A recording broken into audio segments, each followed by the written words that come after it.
bishatani waa bil aan rabno laba wax inaan helno kow in ilaahay dembigaaga dhaafo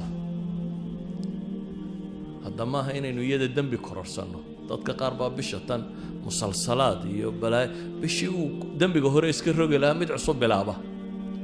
ma aha bil uu qofka bini aadamka ay kaslaan noqdo bilaad marna hurudo marna ma aha waa bil qofka muslimka ay ijtihaad ku jiro waa qofka muslimka ay waa bil uu dadaalkiisa xadkii kama dambaystaha isku dayay inuu gaarsiiyo muxuu rabaa in ilaahay dembiga ka maydho wuxuu rabaa ajar inta ugu badan leh inuu shaqaysto wuxuu rabaa inuu ku biiro min cutaqaa'ih kuwa ilaahay naarta ka xoreynaya habeen walba naarta badh baa laga xoreeyaa bishatan oo dhan